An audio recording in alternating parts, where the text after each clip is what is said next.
बेटी का बलिदान। सृष्टि मयंक से बहुत प्यार करती थी।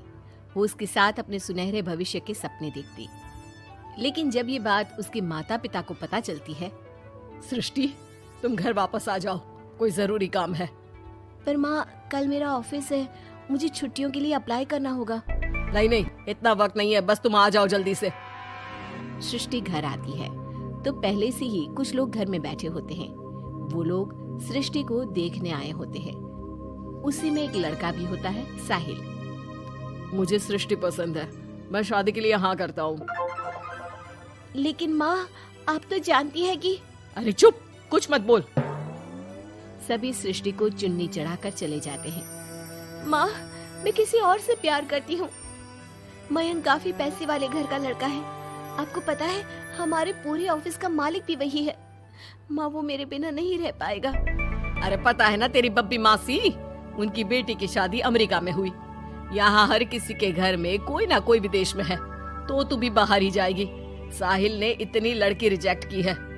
अब तू हाँ बोल दे तो शादी के लिए वो लोग तैयार ही है, क्योंकि वो लोग सिर्फ 10 दिन के लिए ही आए हैं इंडिया में। कैसी बात कर रही हो माँ, मुझे एक बार तो ऑफिस जाना ही होगा।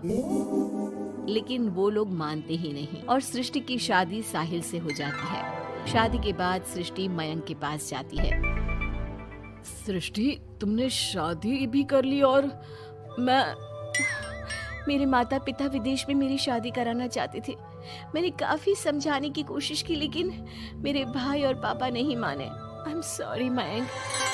अरे तो मैं विदेश में कहीं शिफ्ट हो जाता यार, इतने सारे बिजनेस है मेरे। सृष्टि मयंक के सामने रोकर वहाँ से चली जाती है। लेकिन शादी के बाद जब वो विदेश साहिल के घर जाती है तो... देखो, ये एक कमरा है मेरा, मैं यहीं रहता हूँ, और ये एक सोफा कम बेड है। रात में मैं इसे बेड बना लेता हूँ और दिन में सोफा। और देखो, मैं ज्यादा कमाता नहीं हूँ, तो तुम्हें भी मेरी मदद करनी होगी फाइनेंशियली। सृष्टि हाँ में सर हिला देती है। अगले दिन साहिल के जाने के बाद वो माँ को फोन करती है। क्या है माँ, कहाँ शादी करवा दी? एक तो कोई चेहरा यहाँ अपना सा नहीं दिखता, ऊपर से ये घर। विदेश के नाम पर क्या कर दिया आपने माँ? साहिल यहाँ सेटल भी नहीं है। मयंक के तो कितने बिजनेस थे, आलीशान बंगला, नौकर चाकर। यहाँ तो मैं खुद नौकर बनकर रह गई हूँ। ये क्या किया माँ आपने? अरे क्या बताऊं बेटी, तेरे पिता ने जो कहा मैंने वही किया। अब जो कुछ भी है वो तेरी किस्मत है भाई, जैसी भी है। वहीं सृष्टि का भाई सारंग एक लड़की से प्यार करता है। माँ, मैंने शादी कर ली है निशा से। क्या?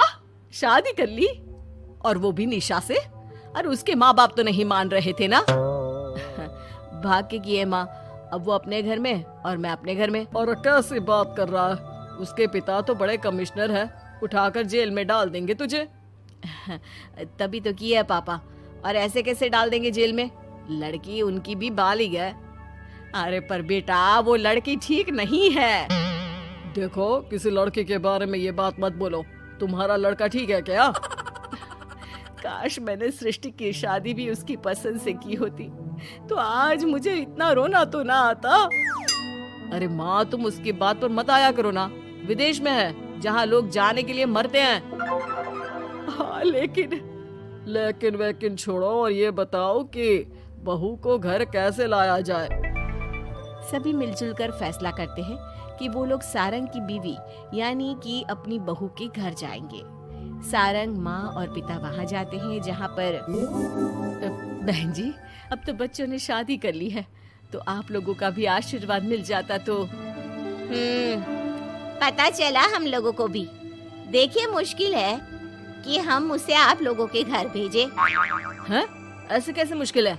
और क्यों नहीं भेजेंगे? बीवी है वो मेरी, भेजना तो पड़ेगा ही। लड़के को बहला फुसला कर भगाने के आरोप में अंदर कर दे क्या? अरे देखिए साहब, इतना कानून तो हमें भी आता है। आपकी लड़की कोई नाबालिग नहीं है। तभी वहाँ निशा आ जाती है। रुकिए मम्मी पापा, सारंग में कोई कमी नहीं है। हम लोग इसे कोई बिजनेस खुलवा देंगे ना। देखो, एक बात बता देती हूँ, मुझे तुम्हारे घर नहीं जाना। अरे ऐसी कैसी बात कर रही हो? हम लोगों ने शादी की है, पति पत्नी है हम दोनों, और क्यों नहीं जाना? तो फिर शादी क्यों की? शादी इसलिए की क्योंकि तुम मुझे अच्छे लगे, लेकिन इतना बड़ा घर शान और शौकत छोड़कर तुम्हारे साथ आने के लिए मैं रेडी नहीं हूँ। एक तो तुम्हारा घर जिस मोहल्ले में है वो मोहल्ला बहुत खराब है, वहीं से शायद हमारी काम वाली भी आती है ना माँ? हाँ हाँ, इन्हीं लोगों के पीछे वाली गली से आती है कमला। देखो सारंग, पापा हम लोगों को आराम से पॉश कॉलोनी में फ्लैट दिला देंगे, काम भी शुरू करवा देंगे, तो तुम हम लोगों के साथ रहो। रही बात माँ पापा की तुम्हारे, तो रोका किसने है? साल में होली दिवाली मनाने हम जाया करेंगे ना उनके घर। सारंग अपनी माँ पापा से कहता है, माँ मुझे निशा की बात ठीक लग रही है, वैसे भी आप लोगों के साथ तो पूरी लाइफ स्ट्रगल ही करता रहूंगा। अरे कैसी बात कर रहे हो सारंग, हम लोग यहाँ बहू लेने आए थे, बेटा देने नहीं। अब देखिए जो होना था वो तो हो गया, अब तो आप सारंग को यहीं छोड़ दीजिए और विदाई लीजिए। हाँ हाँ माँ, मैं अब यहीं रहूंगा, आप लोग जाओ, मैं अब उस मोहल्ले में नहीं आने वाला। सारंग के माता पिता वहां से चले जाते हैं। अब जब भी माँ सारंग को फोन करती तो या तो वो फोन काट देता या उठाता ही नहीं। एक बार सारंग के माता पिता काफी बीमार होते हैं कि तभी उन लोगों के पास सृष्टि का फोन आता है। कैसी हो माँ? तबीयत ठीक नहीं लग रही है। तुम्हें और पापा को कुछ हुआ है क्या? अरे बेटा 2 दिन हो गए हम लोग कमरे में बंद है, कोई डॉक्टर के पास ले जाने वाला तक नहीं है। हाँ माँ, मैंने सारंग को फोन किया था लेकिन उसने कहा। अरे वो तो बात तक नहीं करता, पैसे वाला हो गया है ना। रुको माँ, मैं कुछ करती हूँ, आप दोनों तैयार हो जाओ। थोड़ी ही देर में उन लोगों की डोरबेल बजती है। माँ दरवाजा खुलती है तो सामने एक हैंडसम सा लड़का लंबी कार लेकर खड़ा होता है। मयंक हो ना तुम बेटा? मयंक उन दोनों के पैर छूता है और डॉक्टर के पास ले जाता है। डॉक्टर, मैं आप लोगों को अंकल आंटी के घर का पता दे दूंगा, आप इन लोगों के घर हफ्ते में एक बार जाकर रूटीन चेकअप कराना। जी जी मयंक जी, जैसा आप कहें, आखिर ये अस्पताल आप ही का तो है। मयंक का रुतबा देखकर माँ बाप को अफसोस होता है कि क्यों उन लोगों ने विदेश के नाम पर बेटी को बाहर भेज दिया, लेकिन बेटी ने भी उनका मान रखा। चाहती तो निशा की तरह भागकर वो भी शादी कर सकती थी।